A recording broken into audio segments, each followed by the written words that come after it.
Hello, Weil alumni. I'm Craig Adis, managing partner of Weil Silicon Valley office and a member of the firm's corporate department.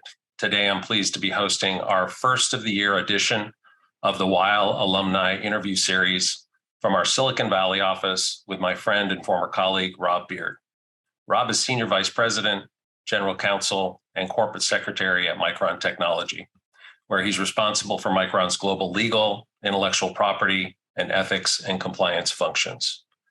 Prior to Micron, Rob was a corporate attorney at Weil, working on high-profile M&A and capital markets transactions, as well as corporate governance matters.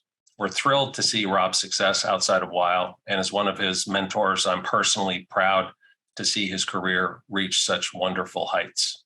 Rob, thank you for joining us today. Thanks, Craig. I'm really excited to be here, and just wanted to say how much I appreciate the Weil team, both when I was an associate at Weil working on those matters that you mentioned, but also since, and the great partnership that we've had over the years. Weil is an important part of Micron's success, and we really appreciate that. Thanks for those kind words, Rob. So maybe we can start out with a few questions. It's been just over a year since your promotion to Senior Vice President and General Counsel at Micron. Can you tell us a little bit about this elevated position and how you approach the transition to General Counsel? Sure. The transition to General Counsel is a really interesting one. When you move from a law firm to an in-house environment, you still practice law, right? It's a different version of practicing law, and you really learn to understand. A good in-house lawyer learns to understand the business well, and helps the company make good decisions based on that legal training that you have and the experience that you have received over the years working in a big law firm. But when you become a general counsel, the job is so much more about people and strategy and less about the day-to-day legal work. And for, I think, every general counsel, that is a challenging transition. And I was just telling someone the other day, it's challenging because you move from being a subject matter expert in a particular area, and you've spent all of your life focusing on being really, really good at that. And then you move and you get away from it. And you have to learn how to let others do that work and take that strategic role, build a team, motivate that team, inspire them to do their best work, inspire them to be part of the business rather than apart from the business. And for me, that has been one of the more challenging aspects of it, because at the end of the day, I love deals, and I have no problem working on a deal and dedicating my week or my life to a deal for a period of time. And now I don't get to do that as much. And if I do try to do it, it's a problem for people because I haven't empowered the people that work with me to do that, right? And so that for me has been, I think, the most interesting and also the most challenging part of this transition is moving from someone who does particular things to creating a team and developing them and motivating them to do those same things. It's sort of like, how do you scale yourself? And that can be a challenge. Well, it's important in your position to be able to leverage yourself and be able to let go sometimes, right? Yes, I think being able to leverage yourself and let go of things it's key. It's critical, right? I think the greatest failure you can make as a general counsel is to think that you have to continue to do everything yourself. And you see that sometimes, and I think I see that in myself sometimes too, is a really important, especially if it's a deal, a really important matter will come in and I'll want to dig into it because I'm really interested in the legal issues, or there's a problem to solve and I want to get in and solve the problem. And when you do that, you remove the opportunity for these awesome people that you hired and brought in and work with you to do that. You take away some of their development opportunities. You take away, some motivation from them, but also you remove yourself from that sort of legal strategic kind of role that you want to have as general counsel. And there are good reasons to get out of the day-to-day work on any deal or any matter and sit above it and think about how the deal or the transaction, the matter impacts the entire company. And it's hard to do that while you're also in the day-to-day. And so it's a challenge, maybe less of a challenge for some people than others, but particularly for me, because I do like the day-to-day so much. I do like that problem solving so much. It's something I miss. And, a good example, Craig, is, a year ago, a year and a half ago, you and I were selling a fab in Utah, and I have a similar transaction going right now, and I want to jump in there every day because I love it. But if I do that, I take away the opportunities from my team. Right. Well, from my perspective, you're doing an exceptional job with the transition. So for what that's worth. Well, thank you. It's and it really is. By the way, I think the other big interesting thing about this that I didn't expect when I started the role is that my job today is about people. It really is about building a team and motivating them and developing them to become a team that works together and supports the business and helps shape and enable and drive our strategy for the company. That is a very, very different job. And it takes some time to orient yourself to that, I think. Yeah. So maybe we can move on to some substantive work that we've done together. You and I, among others, have been working on an exciting deal to bring Micron to New York in what is the largest private investment ever made in New York State history. And it's the biggest leading edge memory site ever announced in the United States. So can you tell us about the deal a little bit and any interesting aspects about your role on that transaction? Well, first off, I just want to, again, thank the Weil team for their involvement in this transaction. When you're talking about spending $100 billion plus over several years and, seeking incentives from the state and federal government, that is a bet the company kind of transaction if there ever was one. And having the right people around you that you trust, nothing more important than that. And so we really appreciate the partnership with you. That project that we announced last fall, it was the culmination of a 2.5 years really worth of work that came in a whole bunch of different ways. On the one hand, there was sort of the government affairs part. We needed to get the CHIPS Act passed, and the CHIPS Act really started. The first conversations around the CHIPS Act started in June of 2020. And it took over 2 years to get the CHIPS Act passed, right? But as soon as we realized that there was some potential for that and that semiconductor manufacturing could actually happen potentially in the US, we also at the same time had to launch a site selection process.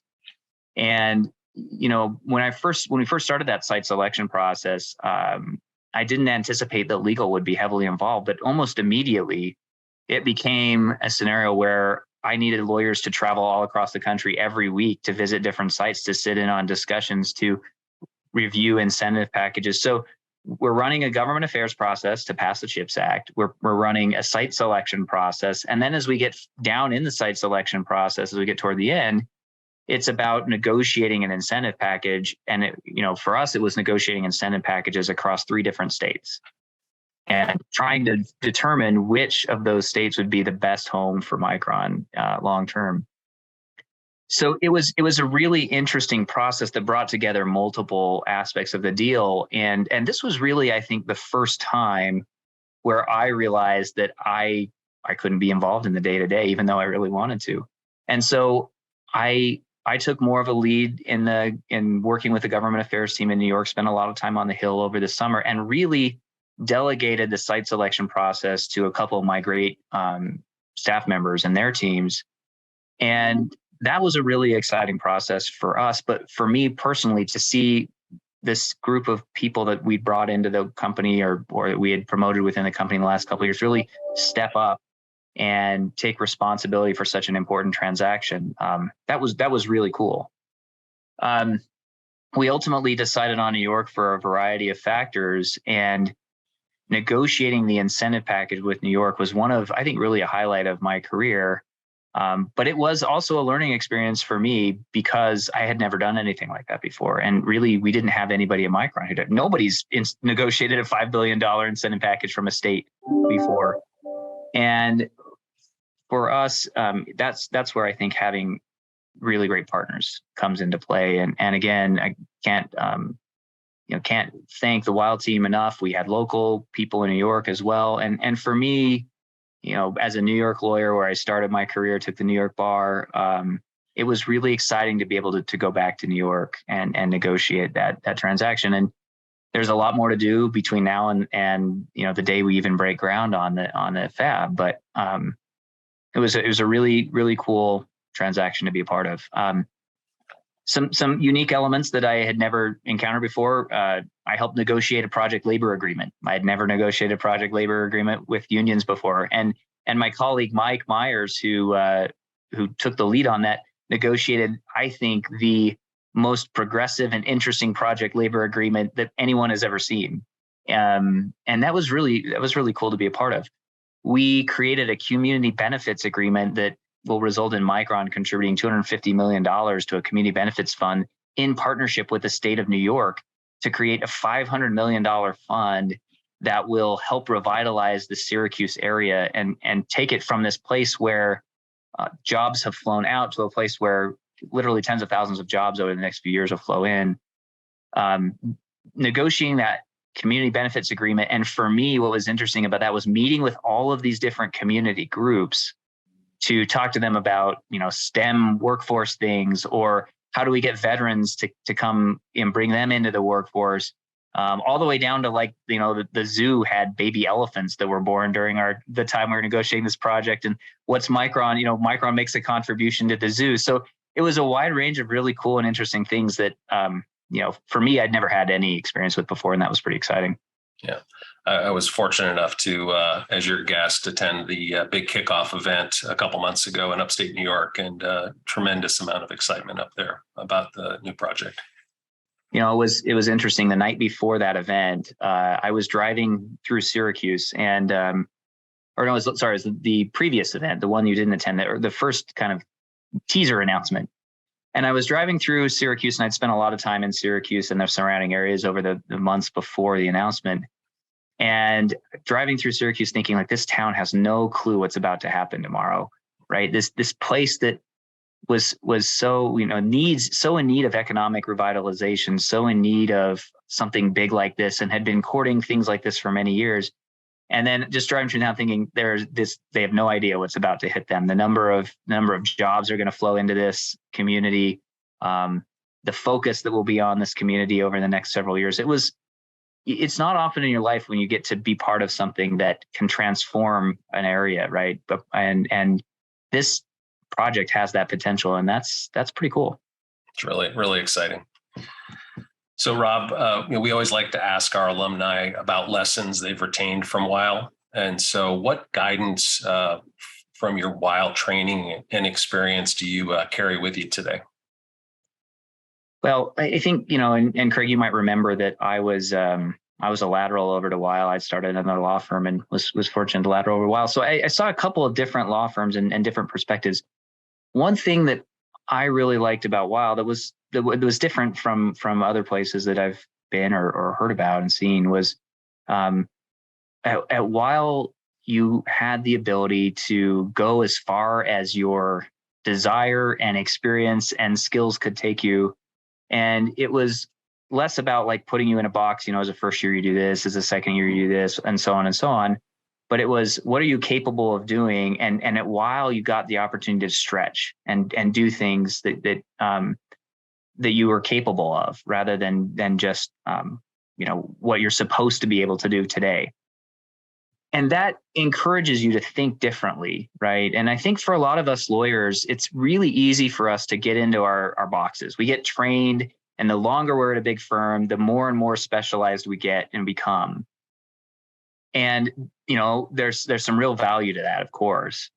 But as you move to an environment like the one I'm in today, intellectual curiosity, sort of a belief that you can be helpful and valuable in all kinds of different situations, is something that's imperative.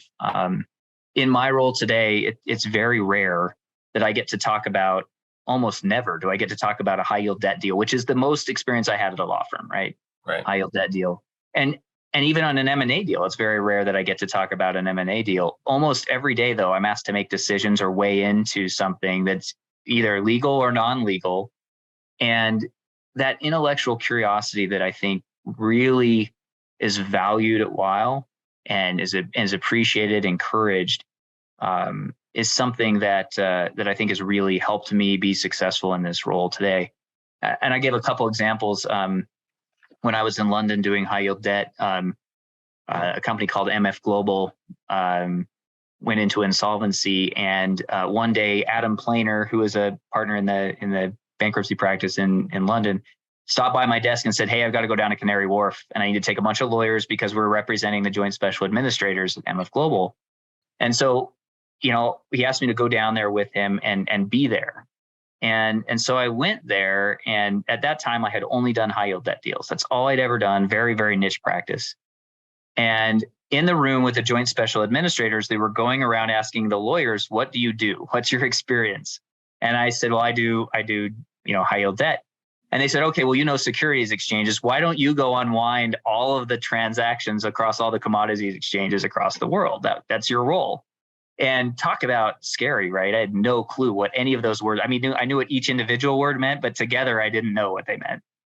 And the cool thing about Weil is that I got the opportunity to go do that, even though I had no clue.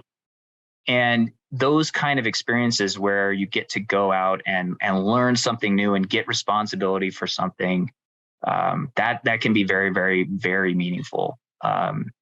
So that's something that stuck with me. And then, similarly, when I was in the Silicon Valley office, I told Craig one day that I'd like to understand M&A transactions better. I'd been doing a lot of securities work and debt transactions and some equity deals, and I really wanted to understand M&A better. And Craig was willing to invest in me because it was an investment. I was a relatively senior associate at that point, and to bring me into transactions at that point wasn't the smartest thing for a while from a financial perspective. We're just looking at the numbers. But Craig gave me the opportunity to jump into some M&A deals and learn. And without that, I never would have got the job at Micron in the first place, and I wouldn't be in the position where I am today. And so I think that idea that intellectual curiosity, rewarding that intellectual curiosity, right, and ensuring that there's opportunity and options for that is something I think was, in my experience, was unique at Weil, and is something that's made, I think, all the difference in my career. Thanks. Thanks for that, Rob. It's a big part of our DNA is to kind of stretch people and give them really interesting opportunities to keep growing throughout their career. So I'm glad you really appreciate that. Maybe we can talk a little bit about wellness. I know wellness and looking after your team's well-being is an important aspect of your leadership platform. Can you share how you maintain well-being, both individually and as an executive leader at Micron? Sure. And I guess I probably have a unique perspective on this because I used to be really, really good at this. And then in the last year in this job, I've maybe become a little bit less good at it. I do think wellness is key. You look across our industry and you look at our peers and you see signs of what happens to people when they don't prioritize wellness. And I think for lawyers, both because of the nature of the work, but also I think our personalities tend to drive us to hard charging, high performance people in our careers. And it can be so easy to leave those other things behind and forget about them. But it is key. And it's something that I think has been something that has been really helpful to me. So throughout my career, I grew up racing bikes. And throughout my career, I've tried to maintain some kind of fitness on a bike, and getting out every day, or attempting to get out every day, is something that's been really, really meaningful to me. And I find personally that those days where I'm able to get out for a quick mountain bike ride before work, or lunch ride, or even hopping on the trainer at night before I go to bed, before a late night call in Singapore or something, the days where I do that, I feel so much better and sharper than the days when I don't. And over the last few years, I've had a lot more days when I don't, and so I've really seen the difference, right? And if somebody told me within the first couple of weeks of me taking this particular job that, you lose a year or two of your life learning how to be a general counsel. And I think there's a lot of truth to that. The last year of my life has been challenging to keep up some of those good habits that I've had in the past. But it's the absences of those habits that's made me see how important they really are. And so when I talk to my team here, we have routine, regular discussions about wellness, how they feel, how their teams are feeling.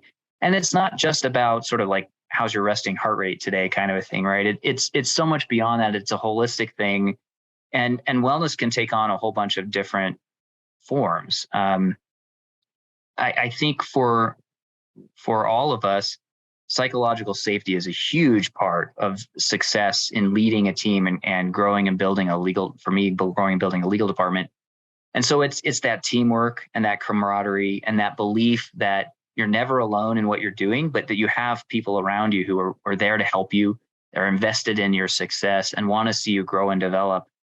That goes a long way toward overall wellness. And so for me, I try to find ways to develop that with my team so that they feel and prioritize it and talk about and make meaningful and significant and highly visible investments in both development for individuals, but also that real team development.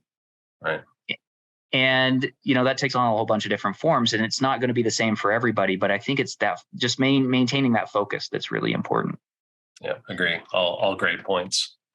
So Rob, thank you once again for joining us today. I appreciate you taking the time out of your busy schedule, and you continue to make the Weil family very, very proud.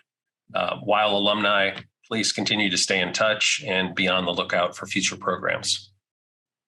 And thanks again for having me, Craig. I really appreciate the opportunity to talk to the Weil team, and I look forward to working together for many years to come. Thank you, Rob.